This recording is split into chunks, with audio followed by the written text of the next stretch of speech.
Hola y bienvenidos. En este nuevo episodio de Convénceme vamos a hablar de una de mis pasiones. Una de mis pasiones más grandes que yo tengo es la lectura de la Biblia. Aunque yo no leo la Biblia de una manera religiosa o de una manera profética, en realidad a mí me encanta leer la Biblia porque me gusta como un libro de historia en donde yo descubro muchas de las cosas que fueron escritas hace muchos años, y eso me ayuda a entender la historia que se está viviendo en la actualidad. De hecho, los hechos que estamos viviendo actualmente son históricos y son súper relevantes. Y obviamente la Biblia nos enseña qué fue lo que pasó en el pasado y qué es lo que podría suceder en esta actualidad, no en una manera profética, sino simplemente como lo decía Napoleón Bonaparte. Alguna vez dijo, aquel que no conoce la historia está condenado a cometer los errores del pasado. Por eso es que a mí me gusta leer la Biblia en una manera histórica. Y ahora vamos a entender cómo es que Dios mismo le dio al pueblo cristiano evangélico de los Estados Unidos a su rey. Y el pueblo de los Estados Unidos, el pueblo evangélico cristiano de los Estados Unidos, dijo: ¡Viva el rey!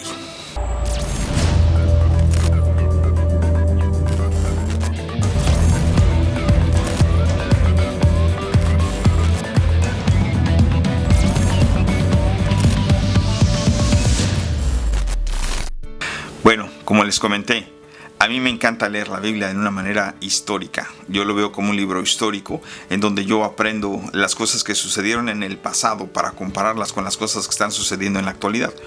No en una manera profética, porque en realidad no es que sean profecías lo que está escrito en la Biblia. Para mí es que son cosas que sucedieron, y como dijo Napoleón Bonaparte en alguna ocasión, aquel que no conoce la historia está condenado a cometer los errores del pasado. Y creo que nosotros hemos caído en muchos errores del pasado. Pero para poder entender, vamos a hablar de un personaje muy interesante en la Biblia, que fue básicamente el primer rey de carne y hueso del pueblo de Israel. Ahora, para poder entender las circunstancias en las que se dieron el nuevo rey de Israel en esa época, tengo que hacer un análisis general muy concreto. No puedo hablar de todos los detalles porque obviamente no tenemos mucho tiempo, pero sí puedo hablar de lo más concreto que sucedió. Y si tengo que hablar de que Dios, según la Biblia, creó el paraíso, ¿verdad? En donde puso ahí al ser humano, que en este caso era Adán. Pero cuando Adán se vio solo, Dios le hizo una compañía y se llamaba Eva. Es una mujer que sacó de su costilla y la creó. Y entonces ya era una pareja de los cuales iban a llenar la tierra. Bueno, pero cuando ellos pecaron por desobediencia al comer el fruto del árbol de la sabiduría, Dios los desterró del paraíso. Entonces de ahí salieron del paraíso, se multiplicaron y se multiplicó la maldad también de ellos. Llegó un momento dado en que Dios se arrepintió de haber hecho al hombre y su multiplicación, y entonces los destruye con un diluvio. En este diluvio solamente Noé y su familia se salvaron. De esa manera Dios quería rescatar la creación de la humanidad. Sin embargo, el pueblo se volvió a corromper después de lo del diluvio. Pero como Dios había hecho un pacto con Noé de no volver a destruir a la humanidad, ya no pudo destruir a la humanidad. De hecho, de ahí viene el arco iris, que es el arco del pacto que hizo con Noé. Cada vez que llueve y sale el arco iris, por eso es recordando el pacto que hizo Dios con Noé. Bueno, pero después de ahí viene Sodoma y Gomorra. Sodoma y Gomorra, se habla de estas ciudades terroríficas en donde había tanta maldad, donde había tanta promiscuidad. A mí se me hace muy curioso que había tanta maldad, había tanto libertinaje en donde los seres humanos se metían no solamente con seres humanos, sino hasta con animales, tenían sexo con animales, y entonces Dios manda ángeles para que los controle, y el ser humano también se acostó con los ángeles que Dios mandó. La verdad es que es algo increíble, es súper curioso lo que sucedió con Sodoma y Gomorra. Entonces lo que Dios hizo fue decirle a Lot que saliera de esa ciudad. Lot es el sobrino de Abraham, y le dijo que saliera de esa ciudad para destruir a Sodoma y Gomorra. De ahí Dios decide hacer un pueblo escogido, decir, ok, toda la humanidad se echa a perder. Bueno, voy a hacer una familia, voy a sacar una familia de una persona decente para que de esa persona salga un pueblo escogido. Y al que escogió fue a Abraham. Abraham, el que también es conocido como el padre de la fe o el patriarca de Israel, fue el primer ser humano el que escuchó la voz audible de Dios, en donde le dijo: sal de tu parentela y yo te llevaré a la tierra prometida, a una tierra que da frutos y leche y miel. Entonces esa era la cuestión. Dios escogió a Abraham para de este pueblo hacer un pueblo especial, un pueblo elegido. Pero Abraham, tuvo varios hijos, pero de entre el más conocido o el que viene en la genealogía directa era Isaac, aquel niño que iba a sacrificar en el altar, ¿verdad? Isaac. Y de Isaac viene Jacob. Jacob es el hijo de Isaac. Jacob obviamente es el nieto de Abraham y Jacob es el papá de las 12 tribus. Ahora tengo que explicar exactamente cómo está la situación con los hebreos. Desde que Dios escogió a Abraham, de ahí proviene el nombre de los hebreos como una genealogía étnica, los hebreos. Pero cuando Dios escoge ya a Jacob como padre de las 12 tribus, de ahí tiene un encuentro Jacob con un ángel que Dios envía a pelear con él. Y el ángel no venció a Jacob, sino que Jacob sobrevivió este ataque de este ángel. Y entonces Dios le cambió el nombre y le dijo: ya no será tu nombre más Jacob, porque Jacob significa tramposo o tranza. Dice: ahora te llamarás Israel. Israel significa aquel que peleó con Dios y prevaleció. Entonces le cambió el nombre por Israel. Y ya después que Israel es el papá de las 12 tribus, pues tuvo 12 hijos, de los cuales uno entre ellos se llamaba Judá. De esa tribu de Judá es que nacen los judíos. Entonces cuando yo hablo de los judíos, son de la tribu de Judá. Cuando dices Israel, hablas del pueblo después que era hebreo y después se hizo Israel. Pero si tú mencionas tanto hebreos como israelitas como judíos, básicamente hablas del mismo pueblo. La Biblia por eso menciona al pueblo de Israel en la época de los reyes y de los jueces. Casi no habla de los hebreos, a menos que sea a principios del Antiguo Testamento, cuando está hablando de Abraham, Isaac o Jacob. Después de que viene la tribu de Judá, entonces ya se les menciona más a los judíos. Ahora, un judío puede ser judío por religión, porque practica la religión judaica, o puede ser porque viene de una genealogía directa de los hebreos, israelitas o judíos de la tribu de Judá, o porque es una persona que se ha convertido al judaísmo, como si antes era católico o cristiano y ahora es judío, entonces ya practica el judaísmo. Esto está en referencia a lo que les quiero comentar. Cuando el pueblo de Israel cayó en manos de los egipcios y quedaron 400 años esclavizados en Egipto, y esto también es muy curioso, ¿no? Porque tú vas a escuchar que las pirámides de Egipto, tú las has visto en fotografías o en video o incluso en persona. Esas pirámides de Egipto que son tan impresionantes, que son conocidas como una de las 7 maravillas del mundo, no fueron hechas por los egipcios. Sí, tal vez los egipcios fueron los arquitectos, pero en realidad quienes las construyeron fueron los judíos cuando eran esclavos en Egipto. Estos judíos eran los que hicieron esas pirámides, que de hecho fue en la época en donde el pueblo estaba llorando por 400 años pidiéndole a Dios que los sacara de esa esclavitud y de ese dolor en donde estaban viviendo. Y fue por eso que Dios mandó a Moisés. Moisés es aquel niño pequeño que escondieron porque estaban matando a los bebés en esa época, precisamente porque eran demasiados judíos los que estaban naciendo y Faraón quería que no hubiese tantos judíos en el reino de egipcio. Entonces, en esa misma época, cuando Moisés creció, la historia es muy larga, pero finalmente Moisés se fue cuando tenía 40 años, se fue al desierto, vio a Dios en una zarza ardiendo. Dios le pide que regrese a rescatar a su pueblo. Viene Moisés, rescata a su pueblo de Egipto y se los lleva a la tierra prometida. Lo curioso es que el trayecto iba a ser como de 14 días caminando, pero en realidad ellos caminaron en el desierto dando vueltas 40 años. Y eso fue por su testarudez, por su negligencia y por sus exigencias que le pedían a Dios muchas cosas y eran muy malagradecidos, por así decirlo. Por eso es que desde entonces nos damos cuenta que desde el principio, cuando Dios le habla a Abraham, que se supone que es el primer ser humano que escuchó la voz audible según la Biblia, Dios siempre se comunicó a su pueblo a través de sus profetas o de los jueces. Los jueces era la temporada en donde esos jueces dictaminaban qué era lo que se tenía que hacer de acuerdo a lo que Dios decía para el pueblo de Israel. Pero llegó un momento en que el pueblo de Israel dijo: ya no queremos tener un Dios al que no vemos y al que no conocemos. Queremos tener un rey como todos los demás pueblos. Y esto es aquí donde entra la parte interesante de acuerdo a lo que yo veo y entiendo.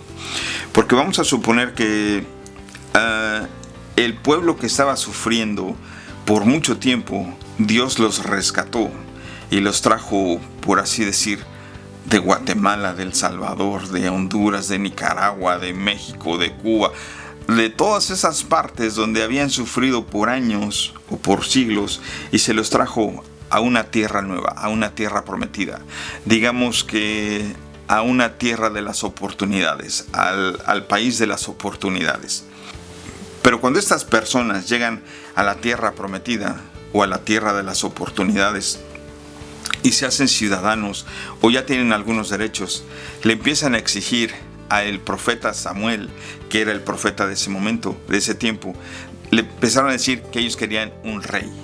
Y entonces el profeta Samuel les dijo: pero ustedes están locos, ¿cómo quieren cambiar a Dios por un rey de carne y hueso? Dios se va a enojar. Y el pueblo le dijo a Samuel: no, sí, nosotros queremos tener un rey igual que todas las naciones de la tierra. Entonces fue el profeta Samuel y habló con Dios y le dijo: tu pueblo quiere un rey igual que todas las naciones, y yo sé que esto a lo mejor no te va a gustar.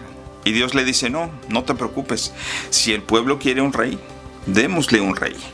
Pero sí tengo que decirte que el pueblo va a sufrir, porque un rey de carne y hueso, un rey verdadero, va a tomar a sus hombres como esclavos y a sus mujeres como sirvientas.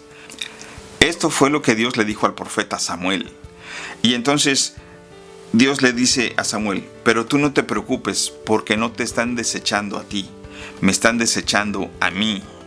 Entonces en realidad el pueblo testarudo no estaba pidiendo un rey de carne y hueso, en realidad estaban desechando al Dios que los había rescatado, que los había traído a esta tierra, que les había dado todo. Literalmente estaban desechando a ese Dios que les dio todo para estar en una situación mucho mejor que la que estaban. Finalmente regresa Samuel al pueblo y les dice: Dios dice que ustedes van a sufrir si se les da un rey de carne y hueso. Y el pueblo dijo literalmente: no nos importa. Es más, entre más criminal sea mejor, que sea abusador de mujeres, que sea violador, que sea un tranza, que no pague impuestos, entre más detestable y odioso mejor. Y bueno, el pueblo pidió rey y Dios les concedió a su rey. ¿Y qué fue lo que dijo el pueblo? ¡Viva el rey! Y comenzaron. Ahora, para mí esto no es tanto profético, ni que se están cumpliendo profecías o que son profecías bíblicas. Literalmente es algo que ya había pasado. Para mí la Biblia es un libro histórico en donde nosotros podemos ver lo que ha sucedido en el pasado y de lo que nosotros podemos ser, de las consecuencias que nosotros podemos tener si tomamos las mismas decisiones que en el pasado. Eso fue hace muchos años. Sin embargo, ha sucedido en muchas otras ocasiones.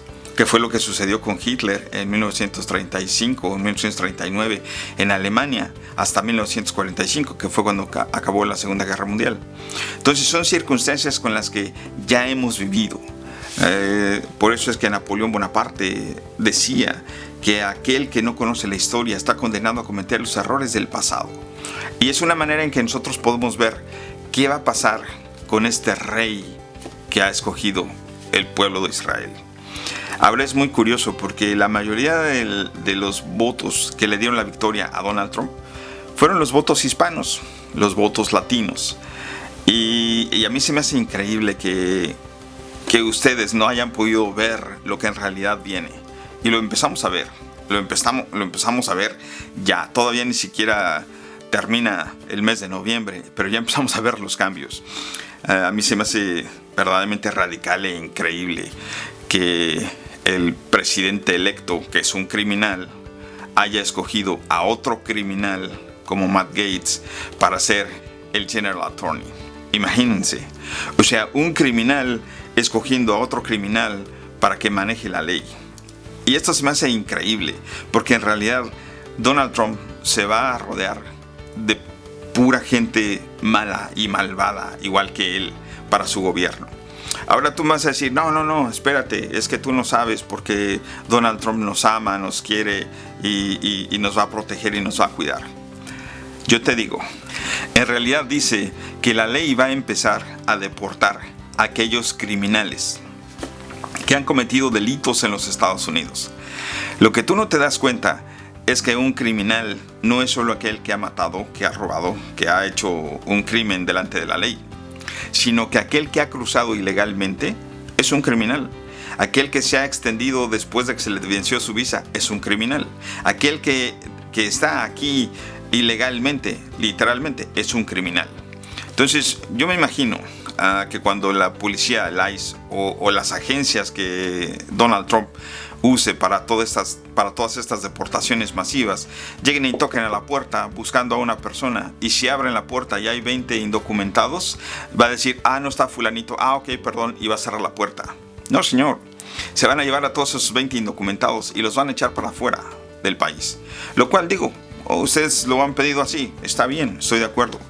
Pero sí creo que la primera institución religiosa que va a ser afectada es la iglesia hispana de los Estados Unidos, la iglesia cristiana evangélica hispana de los Estados Unidos, porque son quienes tienen a la mayoría de sus miembros que son ilegales, y pues esto obviamente les va a afectar en sus negocios. A toda la iglesia cristiana hispana latina en los Estados Unidos va a afectar en sus ingresos.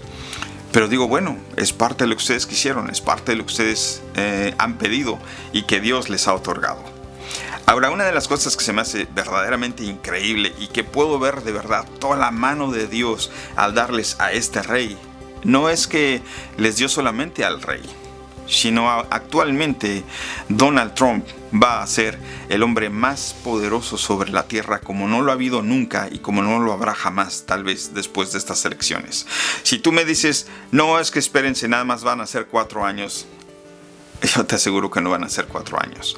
No ha habido un presidente más poderoso que lo que va a ser Donald Trump, simplemente porque tiene no solamente al Senado y al Congreso, sino que ha manipulado las cuestiones legales para tener a la Suprema Corte de Justicia sola también.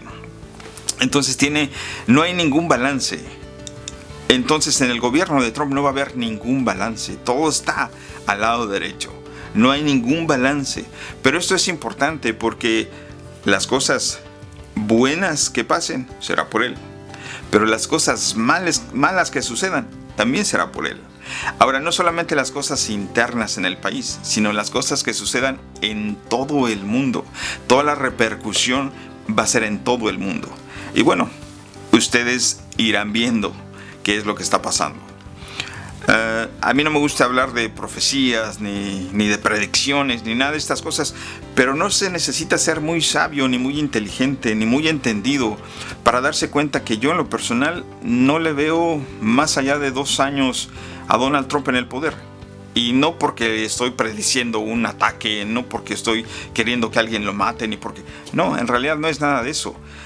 Sino que lo que yo estoy viendo es que el vicepresidente, en 2 años, cuando pasen las elecciones intermedias en el 2026, si los republicanos ratifican el Congreso, entonces ya Donald Trump no va a ser útil para ellos. Ellos podrán remover a Donald Trump y va a entrar J.D. Vance como presidente, siendo el vicepresidente, va a quedar como presidente, y entonces ahí vendrán las cosas verdaderamente peligrosas. Ahora, uno de los hombres más poderosos del mundo, que es un tramposo, mentiroso y también que ha sido un hombre que está a punto de quebrar sus compañías, es Elon Musk. Elon Musk acaba de adquirir una de las empresas más ricas del mundo, que es el gobierno de los Estados Unidos. Sin tener que meter las manos, Elon Musk va a recibir una cantidad impresionante de dinero para sus proyectos. Yo no sé si tú sabes esto, pero Elon Musk había recibido más de $50 mil millones para llevar los cohetes de los Estados Unidos a Marte. Cuestiones que nunca sucedieron. Todos sus proyectos fallaron. Todos los cohetes tronaron, explotaron. Nunca han llegado a Marte. Pero sí han gastado más de $50 mil millones. Es una cuestión que a Elon Musk lo iba a llevar a la quiebra con su SpaceX y con Tesla. Pero ¿qué va a pasar ahora? Por eso es que invirtió tanto dinero para que Donald Trump fuera presidente, porque ahora el gobierno va a subsidiar a Elon Musk en sus compañías y en sus empresas. Ahora Elon Musk literalmente es el dueño de los Estados Unidos. Y no solamente eso, sino que Elon Musk está en el proceso de construir robots humanos. Y no estoy diciendo de construir robots que parezcan humanos, sino está en el proceso de usar humanos para robotizarlos y venderlos como robots. Esto es algo que tú deberías investigar. Y la verdad es que no es que me dé gusto, pero digo, como siempre lo he dicho, vivimos en una democracia. Tú eres quien elige tus gobernantes, pero si tú crees que tú elegiste a un siervo de Dios, a un salvador del mundo, a un salvador de la tierra, a alguien que nos va a ayudar en la economía, wow, quiero que pongas mucha atención, pero aún antes de comenzar su mandato, ya verás los resultados de haber escogido a este presidente. Pero sin embargo, bueno, como siempre lo digo, es tu decisión. Estamos en una democracia y si tú pediste a un rey así, pues estoy contigo. Que viva el rey. Nos vemos a la próxima.